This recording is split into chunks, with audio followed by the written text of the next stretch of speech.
My life before war in Ukraine was like a fairy tale. All my family lived in Bucha, and we spent lots of time together. My mom, she was a wildlife vet. She was really famous. I loved my life, but the war destroyed all my life. Bucha was one of the first cities occupied by Russian soldiers. She witnessed unspeakable atrocities, sexual assault and being bullied and being shot at, and her neighbours being murdered. In most darkness time, I helped other people to survive. She was under sniper attack. She'd go out to try and feed the dogs, the animals that were left behind, and all the old people in the village.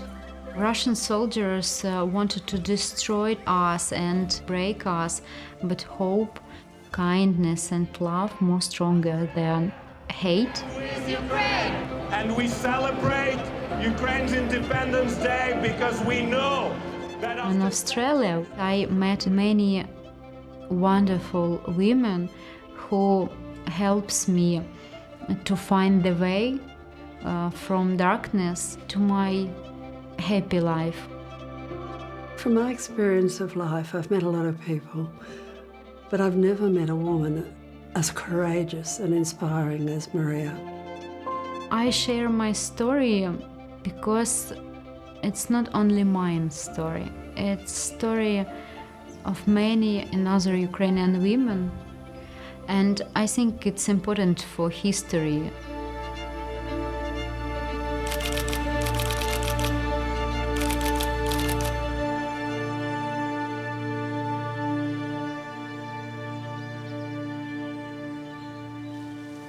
My life before war was amazing. We lived in a very beautiful city. Bucha is a small city near Kyiv. Oh, this is me and my mother. She's a wild animal vet and she was really close to all her animals. Wow. Oh, that's your favorite. Oh, this is my favorite rooster. He was very angry, yeah? Always. he was such a sweetheart. Це так ми клубничку любим. Кушай, сыночек, кушай. Утро в деревне. Oh, that's you. Oh, wow. You're so cute. Oh, you're such a I know. You're a cutie. She was quite wealthy for Ukrainian standards. They lived in a big house. She had a vet surgery, lots of responsibilities, lots of travels. Oh, that's your veterinarian clinic. And here we have journalists coming to interview you. I was very famous vet, but I think it's just because there are lots of doctors who treat wildlife nature in Ukraine. My mom treated all kinds of wildlife in Ukraine. Bears, deers, wolves, foxes, squirrels, literally everything. My mom, my dad, my grandparents, we all lived in like the same city, close to each other. It was real happiness for me to live around nature. Our life was perfect and it all got taken in 1 second. It was just gone.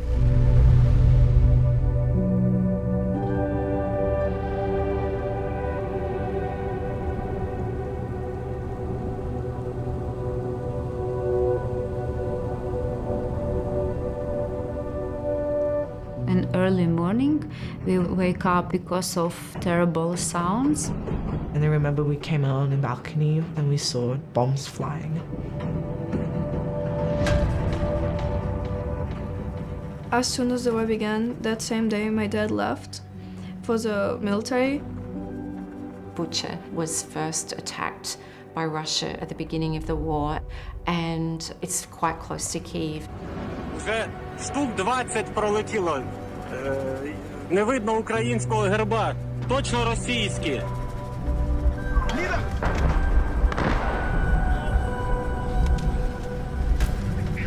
Many people tried to leave. Many people couldn't leave because they didn't have cars. Many people's cars got shot. Maria remained in Ukraine and in Bucha because she had wild animals that were really vulnerable in her care, and she couldn't just abandon them because everyone would have died. I felt like if I will escape, I will die, and I will never forgive myself. So we would stay in a basement for many days. It was loud 24/7. I could always hear the missiles flying. I could hear explosions. Sometimes the wall would shake a little bit. Basement, it was really cold. As the temperature dropped, people started to become really sick. She was one of the only people with any medical experience left in Bucha, so she felt it was her duty to stay and look after all the old people in the village. And she would be treating everything from diabetes, starvation, kidney infections, bacterial infections, profound loss, and people had been traumatized. I found food and medicine under the shooting. I was very scared, but I was more scared that lots of people will die because of disease.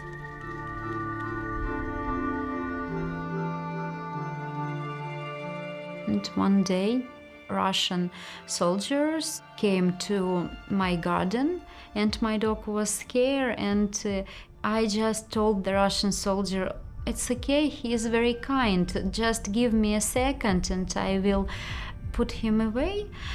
But in this second, the Russian soldier just killed my dog. I feel so angry and I spat for his face.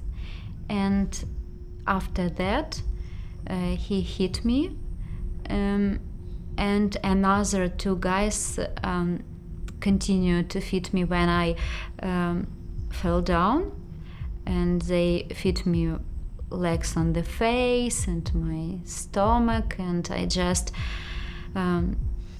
to protect my hand and my head and my face. And when they finished to hit me, and I see a lot of blood, and near me my dog who was killed. And from this moment I got that I am in really big danger.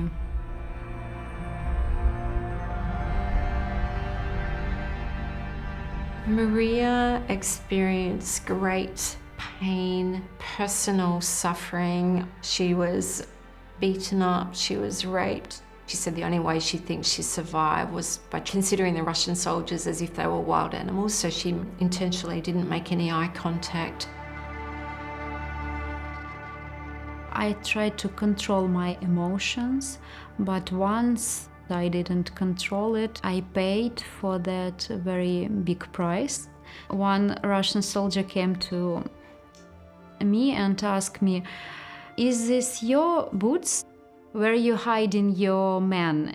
I was very angry and I just looked directly in his eyes and told him, "You're so stupid, it's not man boots, of course it's mine boots." And it was my big mistake. He hit me on my face. He wanted to rape me, but I have a lots of clothes because it was very cold, and he started to rape me another way. After that, I realized that every woman can get same experience, and I understood that I should do everything possible to protect women. Many of us followed advice from my mom. To make ourselves look less pretty, we would get dirt on our faces, act sick, rub our eyes, sneeze, cough, to not be interesting for them. I understood that my daughter, she can be in the same situation with me. That's why I decided to try to save my kids. Stasia and Kyrylo were only 9 years and 12 years old at the time, so quite young. And so when the opportunity arose, it was an instinctive, protective mother decision to get them out of the war zone. On the morning we woke up and I saw a lot of cars which came from Kyiv to Poland. For me, it was a moral dilemma to stay with my kids or to stay with my patients. Maria had to make the excruciating, instinctive decision to just throw her kids in the car with total strangers. Because I had not only animals, but also people. And I couldn't leave lots of sick people. I should come back to Bucha. She wrote our phone number on my arm and my sister's arm, I think. And we just took off with strangers. It was the most terrible moment in my life.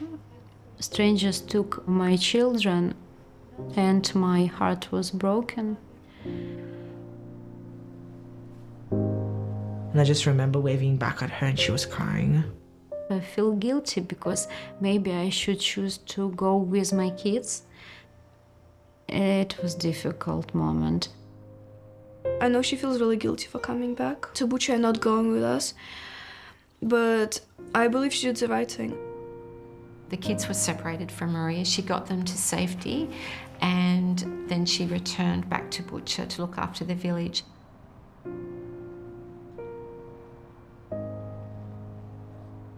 And one day I got terrible news which changed my soul. I lost my best friend. She was like sister for me. She was my soul, yeah. She was part of my heart. Russian sniper killed her directly in head. And this has completely destroyed me. I screamed and I cried like a wild animal too, because I didn't know what to do with such strong negative emotions. My mom doesn't have any siblings and she was the closest she had to a sister. Losing her was so insanely painful to all of us. And yeah, now I live for her and for me.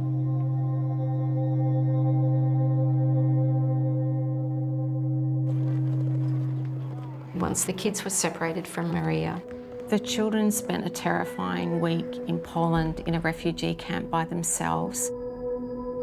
I just saw tons of families just panicking and running around.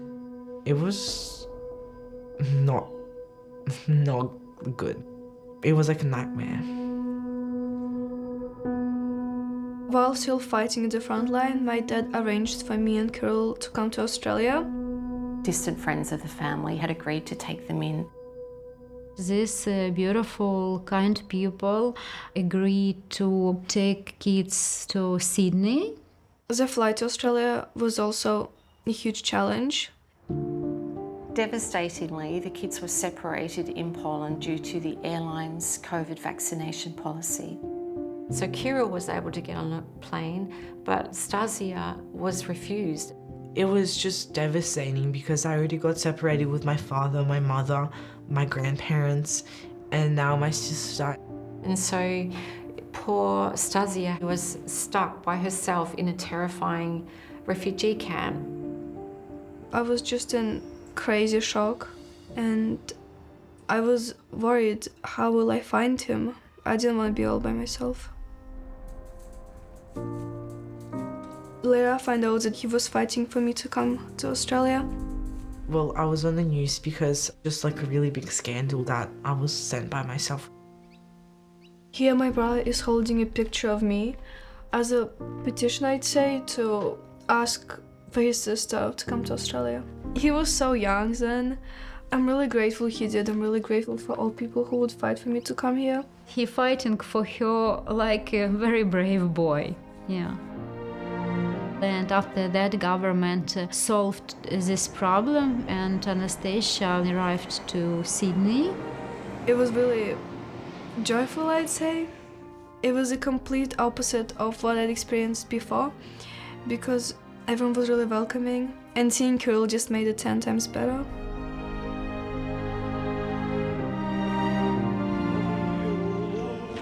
Червона калина похилилася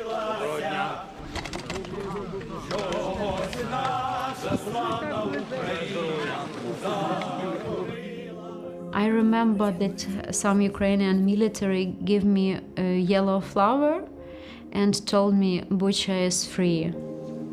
It was like big miracle, but with huge pain on the soul.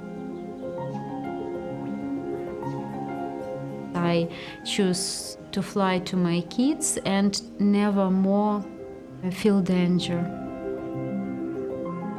She came to Australia. She'd left her husband behind fighting in the war. She'd left her family. She's had to adapt to a new country and a new reality. And maybe it was a magic or a God, because lots of people which I didn't know bring us food, clothes, and took kids for some exhibition and traveling and support them. We had no money at first time in Australia, and the principal of school saw that my kids have no food on lunchtime, and every morning, every day, maybe 4 months, principal of primary school brings to my kids lunches, and it was very tasty, very gorgeous lunches with fruits, with vegetables, with sandwich. I didn't believe that such kind people exist, you know? I met Maria through one of my art projects. It's called the Sunflower Quilt for Ukraine, and when Maria first arrived in Australia, she was so traumatized, she just gravitated towards the quilt. Oh, I remember one time we didn't have any money. And so we organised for a food delivery the next day to their apartment, and Maria would be horrified that the kids probably called me. She thought it would be like a couple groceries, and it was like 15 bags, and it was like the whole apartment. I think it would be very difficult to come to Australia as a very esteemed, famous vet and suddenly find you're in a country where no one knows you, doesn't know your background, and suddenly you have nothing. We had a referral from St Vincent de Paul of a family who needed some help. She was very quiet, but it was obvious that she was suffering from PTSD. I could sleep all day, and I didn't want to eat anything, didn't want to speak even with kids. And most terrible that I didn't see my face on the mirror. And it looks like exactly lost myself. They were living in the smallest unit I think I've ever seen. And we bought a Christmas hamper. And on top was a pavlova. And Kyrylo started to cry. He said, because now we're having an Australian Christmas. After that, Caroline helped us with everything, with furniture for our new apartment, with scholarship to Kyrylo's school. She's a fairy godmother for kids. In this time, I met lots of people. They are like lighthouses. They shine because of kindness. They help me to see my way and to go away from darkness. In Australia, we started to rebuild our life. I told my mom that I really wanted to do a ballet school scholarship. I rang the principal and she said, well, we don't normally give scholarships, but we'll organise an interview for them. For Kyrylo's audition, he showed his emotions about his feeling to be refugee, his feeling to be separate from family. It was trying to show someone that was thrown out of place and they don't fit in anymore. When Kyrylo danced, I saw how many pain he has in his soul, but also I saw the hope and energy to continue his life and to realize his dream.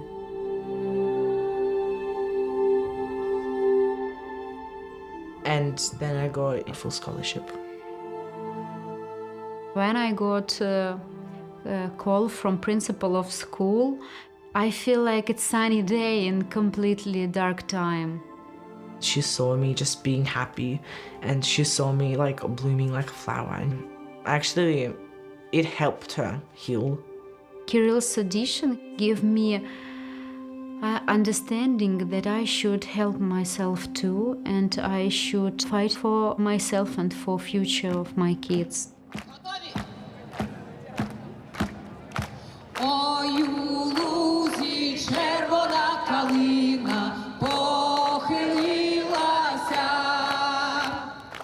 And independence to Ukrainians at the time of war means freedom. Of course, it's very important for us to support Ukraine.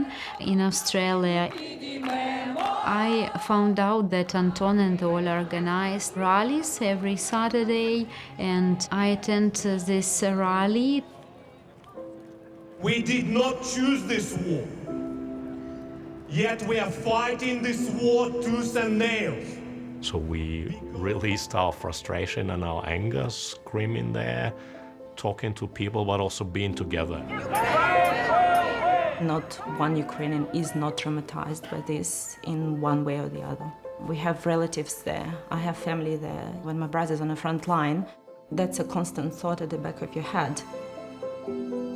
And if you feel that you're contributing, that keeps your sanity. Slava Ukraini! Slava Ukraini!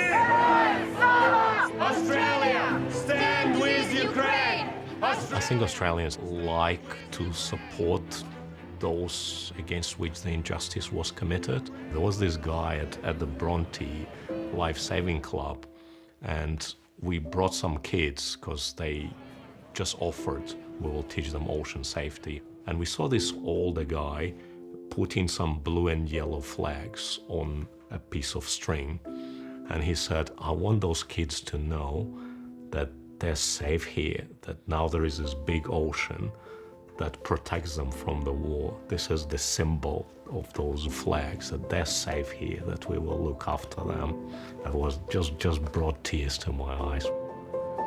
My only dream today is common to all Ukrainians, that we return all our lands stolen by Russia. Maria is amazing in her support of Ukraine.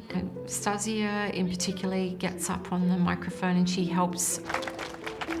Do you know what childhood is like right now for children in Ukraine?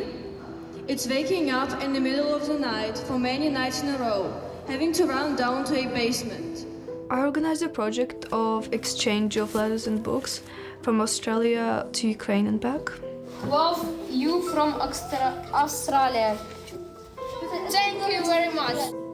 I know many of my Ukrainian classmates, they can't really study, it's always interrupted, so I'm doing what I can to help them get education they need.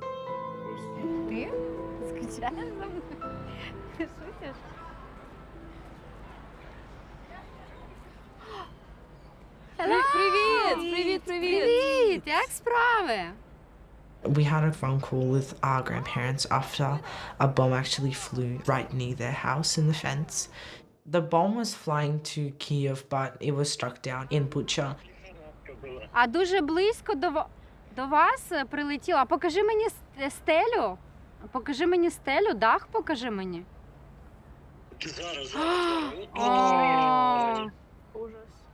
Oh my God. That's the thing, we still live two lives. One in Australia, one in Ukraine. My dad's still in the war, and he's been fighting since the war started. And we talk to each other, we still connect to make sure that we're fine. Sometimes people ask us, is the war in Ukraine still going on? And I'm thinking, well, it's actually 100,000 times worse. You know, the amount of missiles is sent through every day is horrendous. What Maria experienced when Bucha was occupied, it may as well be going on right now in occupied areas. We don't know. It did take a long time for Bucha to somehow recover a little bit. It's only then that my mom got the award for bravery from the mayor of Bucha for all selfless and very risky things she did during the occupation. So my mom does a lot for Ukraine here. She raises money at concerts for charity. She signs petitions. She does everything she can to support Ukraine. As well as her ongoing support of Ukraine, Maria is determined to show her kids how to live life to the fullest. My life now, it's very busy. I study, I spend lots of time with kids, and we try to find new places in Sydney. One day I hope I will work with Australian wildlife, and it will be new experience and new challenge for me. Maria, I think, has done an incredible transformation. The Maria I first met was so traumatized. She was wearing trousers, she was closed, she was shaking. Now the Maria is wearing dresses, she's wearing color, she's dancing. A long time after sexual violence, I didn't see my face in mirror, but after therapy, I began to see my face, and it was like I found myself again. In Sydney, I saw how I am beautiful. It's very important because lots of women after sexual violence saw that they're guilty. They do not want anymore to be attractive, to wear a beautiful dress, and it was very great when I saw myself in mirror again and I saw, oh my God, I'm beautiful, I need new dress, I need to do makeup. And yeah, and I think this step was the most important for me, like for women, to rebuild myself again. It's a little bit of tower behind it. Yeah, I've been a lot of places. I'd love to see Kyrylo do this for us. You have. Kyrylo, can you do this? Can you show me?